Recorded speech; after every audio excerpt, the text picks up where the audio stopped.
I know this past week we've been having a great time, been getting a lot of entertainment by everything that's been going on beef-wise between Kendrick, Drake, and so on and so forth. But, look, there's been an eeriness, not just in regards to this rap beef, but just kind of the mainstream of media and music in general. And, that's that there's an absolutely horrific thing going on right now in the Middle East, in Palestine, an ongoing genocide, if you are out of the loop and unaware. And it's hitting an escalation point today. Again, not aware, not following, not paying attention.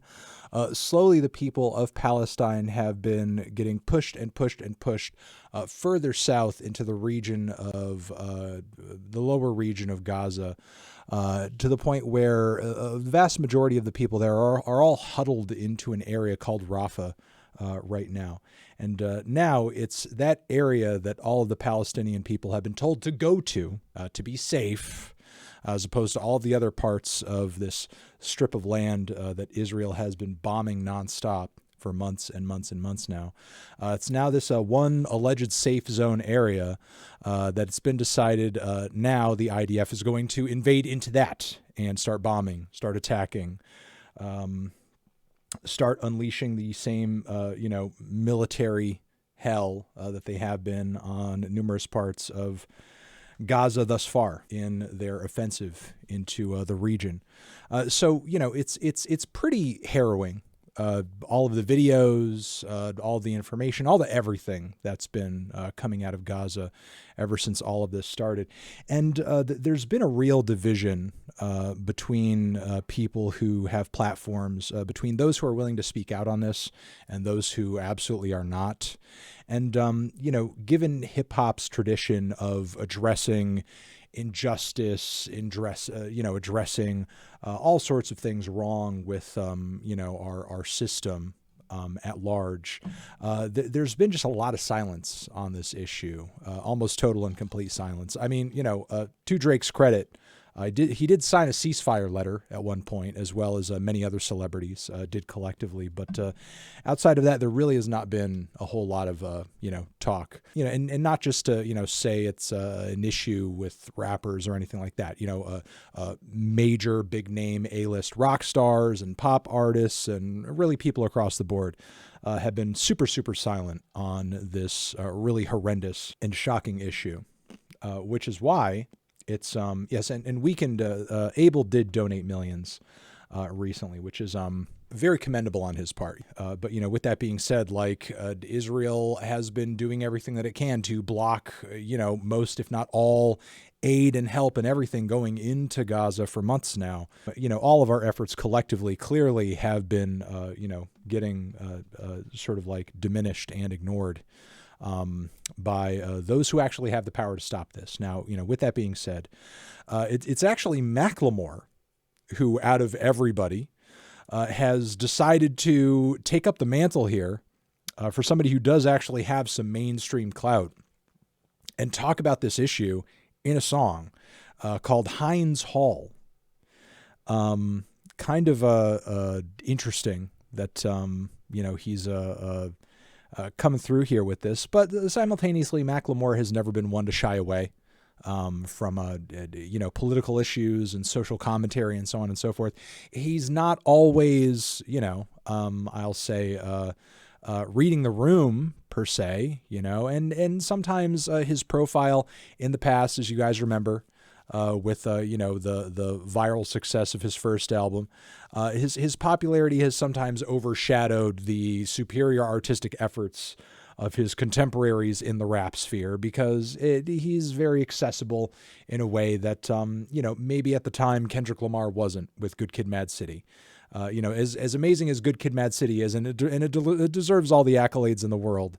When it comes to appealing to the basic sensibilities of the Grammys pop-centric audience, of course they're going to go for Thrift Shop, and there's obviously a discussion there to be had about Macklemore being a white rapper, white privilege, so on and so forth. But he's addressed that in his own music too.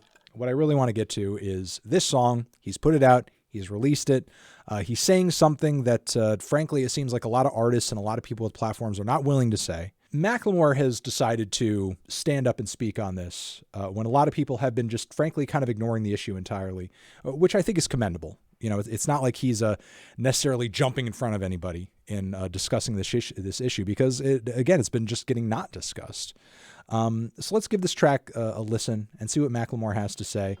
And let's hope that this song, leads to a little bit more awareness of this issue because, Macklemore, while I think he is fine, he's not my favorite rapper out there. Obviously, I didn't care for his last record at all. He does have an audience of listeners that may not necessarily be like as tuned into this issue as maybe you or I or, somebody who's been following this since October or before, as I have, because I am a lifelong political junkie, maybe. So, this could actually potentially have like the opportunity to move the needle a little bit, I'm hoping, especially if it continues to go viral on social media in the way that it has. So Hind's Hall, let's give it a listen and see what it's got.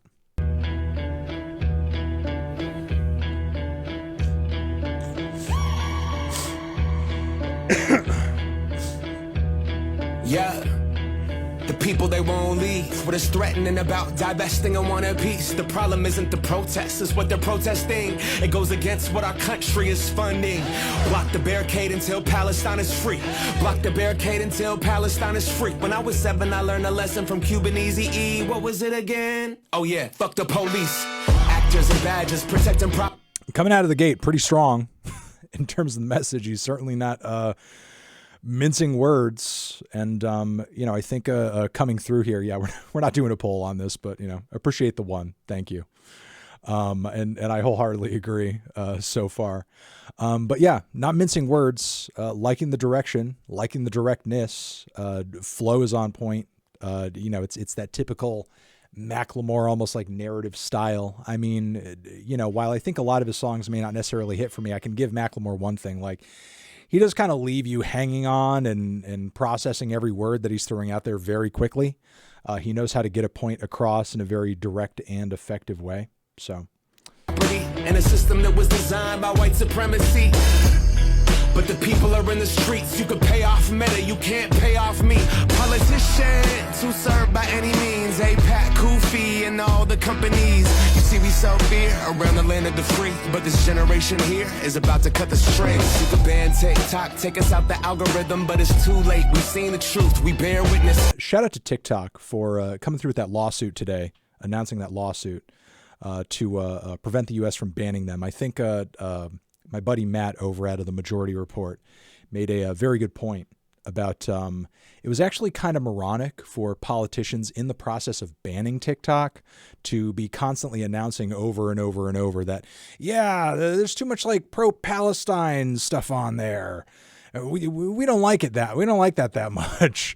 Like, you're pretty much like stating your motivations right there plainly and pretty much proving that for whatever lawsuit is to come, that it has little to nothing to do with like whether or not it's like some Chinese spy app. I think another thing that should probably come up in this lawsuit is that it doesn't do anything to curb spying and information gathering for American social media platforms, which do that shit all the time. So yeah, good of him to bring this up. He's really wrapping up all the context between the video and the lyrics. Take us out the algorithm, but it's too late. We've seen the truth, we bear witness. Seen the rubble, the buildings, the mothers and the children, and all the men that you murdered, and then we see how you spin it. Who gets the right to defend and who gets the right of resistance? It's always been about dollars and the color of your pigment. But white supremacy is finally on blast, screaming free Palestine to their home at last. We see the lies and claiming it's anti-Semitic to be anti-Zionist. I seen Jewish brothers and sisters out there and riding in solidarity and screaming free Palestine, with them organizing and learning and finally cutting ties with the good. Impressed so far. Macklemore's like hitting all the points. He's hitting all the points. He's hitting the points that, again, this is good. This is like the kind of song that could maybe potentially like get your average clueless mainstream news watcher to sort of like be like, oh, wait a second here, because I've been hearing that like all the protesters are anti-Semitic and they don't like Jews, when in fact like loads of people are actually at the protests and getting arrested are in fact Jewish. I've been hearing that, like, all the people that are getting bombed and killed are like terrorists and so on and so forth, when in fact it's actually countless women and children getting killed every day. It's journalists as well. And again, like, these efforts to limit apps like TikTok are just being implemented in order to keep people from seeing what's going on. Yeah. Finally cutting ties with the state that's gotta rely on apartheid system to uphold an occupying violent history been repeating for the. And again, apartheid. It's a word that, unfortunately, apartheid and genocide are two words that, regardless of how awful the footage coming out of Palestine has been, and provably the fact that, like, it's an open air prison. Like, you go over into the West Bank. Those people are subjected to laws where they have to have certain license plates. They're not supposed to be on certain roads, and so on and so forth. There's like limitations of movement. This is literally apartheid, like, by definition. But simultaneously, there are people who are just so afraid and so unwilling to use that very accurate terminology to describe the dichotomy, to describe the paradigm of what those people are living through every day. And again, history has been repeating for the last 75 years. This is not a new thing. This did not start on October 7th. And anybody sort of starting from that point in arguing about this is a fool.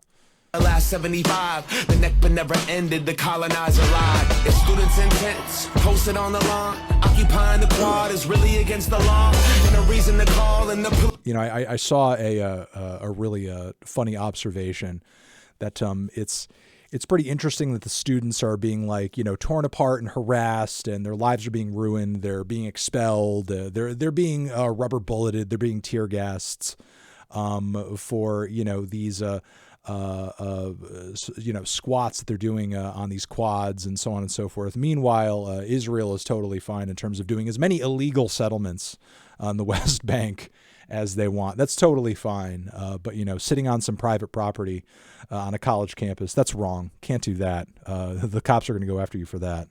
Police in their squad, where does genocide land in your definition, huh? Destroying every college in Gaza and every mosque, pushing everyone into Rafah and dropping bombs. The blood is on your hands, Biden, we can see it all. And fuck no, I'm not voting for you in the fall. Undecided, you can't twist the truth, the people out here united. Never be defeated when freedom. Look, I will say this. Absolutely 110% fuck Biden. 130% fuck Biden. There's really no ifs, ands, or buts about it. And sure, Trump will be a lot worse, but it's not really about Biden and Trump. It's about something a lot larger than that. I mean, think of it more in terms of like a Democratic Congress as opposed to a Republican Congress, a Republican controlled Congress. And I mean, if you do the numbers, and believe me, like, it's not a night and day difference. I wish it was more of a night and day difference than it actually is.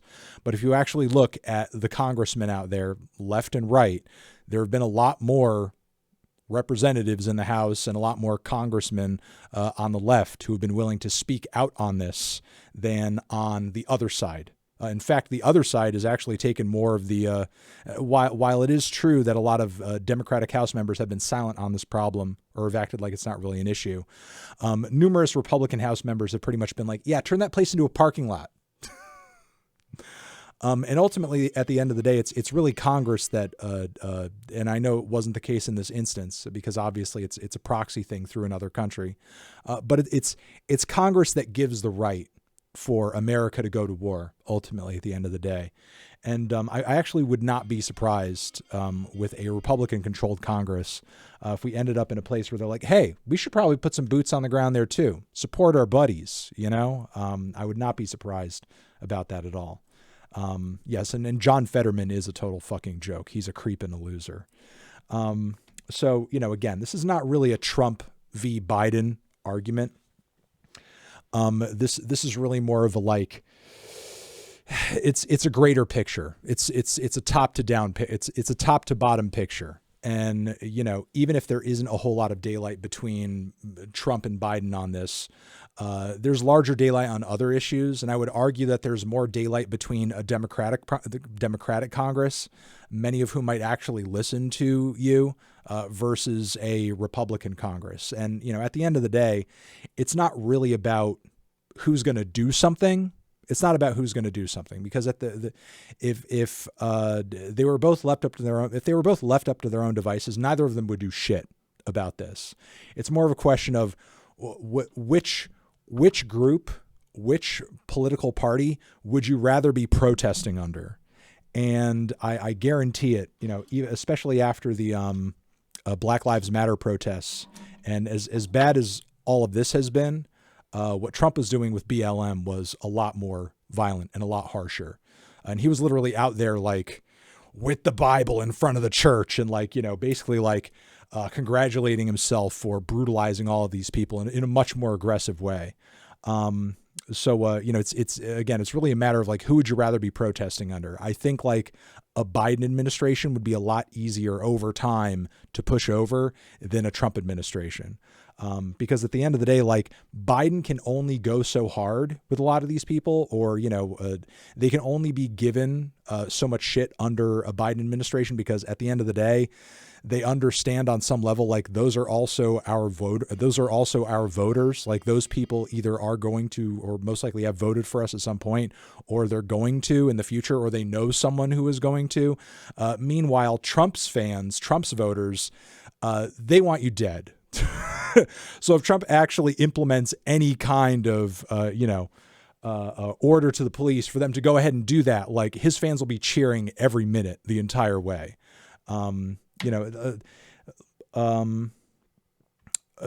here's the other thing to also note, don't be disappointed when, you look at Biden and you don't look at Trump and you sit there and you think why aren't any of these people doing anything? Because when you look at some of the most important strides that have been made across American history when it's come to equality and freedom, be that women getting the right to vote, be that the ending of slavery, be that the civil rights movement, be that the ending of the Vietnam War, be that BLM, be that this moment right now. No positive changes that we've seen on any of the fronts with any of this stuff have come as a result of any one politician standing up and being like, you know what? This is wrong. We can't do this anymore. And then everybody sort of stops. No, it's been as a result of people resisting, of people sitting in, of people protesting, of people disrupting the system, of people fighting back in any way that they possibly could. And if that wasn't happening, there wouldn't have been any pressure for anything to change ever. So, don't simply get disappointed when you don't see these idiots who have been elected not doing shit, because that's what they've done every time during every crisis moment during this country's history. It's people protesting and fighting for what's right and putting pressure onto these morons that have actually changed things down the road. And believe me, you want to be putting pressure on Biden more than you want to be putting pressure on Trump to do anything about any of this. Let's continue. But fuck Genocide Joe. When the fall undecided, you can't twist the truth. The people out here united, never be defeated when freedom's on the horizon. Yet the music industry's quiet, complicit in their platform of silence. What happened to the artist? What you gotta say? If I was on a label, you could drop me today. I'll be fine with it, cause the heart fed my page. I want a ceasefire, fuck a response from Drake. What you willing to risk? What you willing to give? What if you were in Gaza? Oh, let's get a response from Taylor too. What if those were your kids? If the West was pretending that you didn't exist, you want the world to stand up, and the students finally did. Let's get it.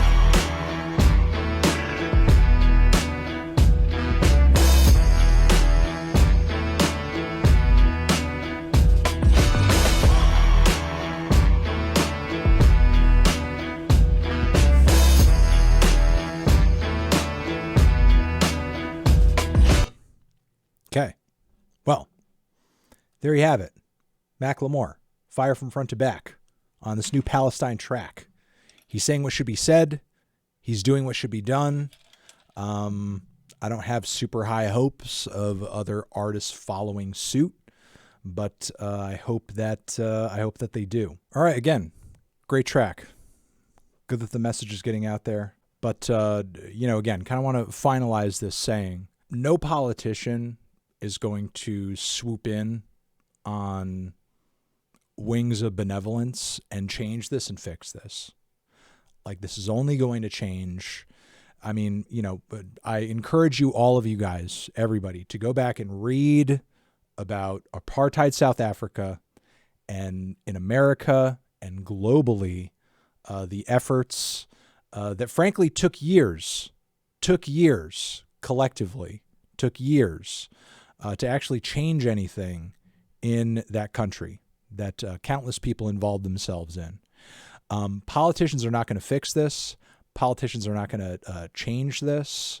So, refusing to vote for Biden or refusing to vote for a political establishment that it's going to be easier to organize under is not going to do you any favors. You should not go into the voting booth thinking, I'm going to vote for Biden because he's going to fix this. I'm going to vote for Biden because he's going to change this.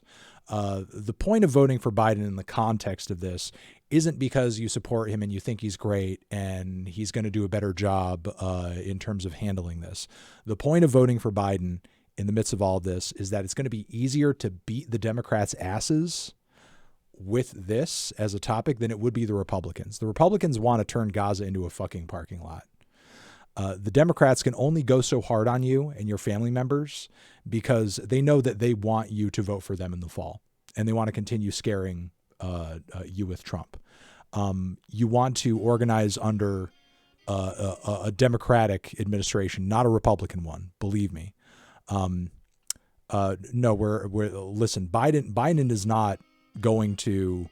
Biden has no actual leftist principles, at least in regards to this. I mean, you can give the guy some credit when it comes to labor. He's maybe actually been the most labor president that we've had in decades.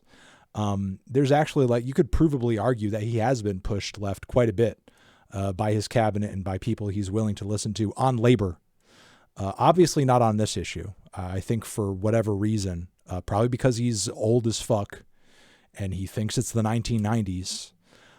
He is absolutely just not flinching, not budging on this issue at all. And I think he's just like a lot of politicians who are sort of from his era, kind of in love with the idea of a colonial settler state in the middle of the Middle East, and sort of sees it as a good strategic place to, have Western ties and connections, which is, part of the reason it's there in the first place.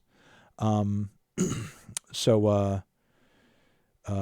crushed the railroad union. He did. That is true. I don't think that would have not been done under a Republican administration, though, and he has been favorable toward other unions. So again, it's not all great. It's not all fucking gravy on all fronts. Look, some unionization efforts, some activist efforts are going to work. Some are going to not. It doesn't mean that you just totally give up. And again, I have no hope of Biden actually kind of doing or fixing anything. What I do have hope for is over time, it being easier to push around politicians that actually do have to sort of compete for your vote, as opposed to ones that just kind of want you dead. So I don't know. That's my 2 cents on that. But, outside of that, I totally vibe with everything what this track is saying. And I think Macklemore is totally on point. And it's very ballsy and brave of him to speak about this during a time when pretty much no other musician sort of seems to be willing to do so, willing to put their career and their everything on the line with all this. Melon, who's going to stop Netanyahu? I'm hoping that, and I've seen some sort of inklings of this, and this will be one of the last things I say. There are a lot of Israeli citizens who rightfully so are very aggravated with him for doing provably little to nothing to bring the hostages home or end any and all of this in a sensible way. He's being quite tyrannical with how he's running the system in the military right now, and it's clear that the far right side of Israel's political cabinet is in his ear, and he's doing pretty much everything that they want him to do. I'm hoping that the citizens over there actually kind of rise up and try to sort of get him tried, because he was in quite a bit of legal trouble before all of this started. And, it's clear that the longer all of this goes on, the longer he gets to avoid that He gets to avoid those consequences. So we could be kind of pushing this forward as a means of, preventing any repercussions on him in terms of any of the, legal stuff that he's been engrossed in as of late. I'm not, proposing any silver bullet solutions here at the end of the day, guys. All I'm saying is that, changing the kinds of perceptions and the generations long systems of injustice that, what we're watching here have all been built on. It takes time. It takes longer than a year. It takes longer than an administration, which again is why I encourage, a lot of you to read up about apartheid South Africa. That was not changed in a day. It changed very slowly over time. And things even now over there are not perfect, because while, apartheid is effectively over, there's still a lot of generational effects of it that can still very much be seen today. So it's not even once this is over, will there be a night and day difference, but what does certainly need to stop right now are the military offenses, are the active genocide, and the just wanton killing of innocent people, of women, of children, of journalists, of aid workers, and so on and so forth. That's basically my take on that, and where I think I'm going to leave that for now. Contact your politicians, get involved, get in a protest, say something, speak up if you can, and thank all of you for watching. You're the best. Hope you have a good day. Appreciate you.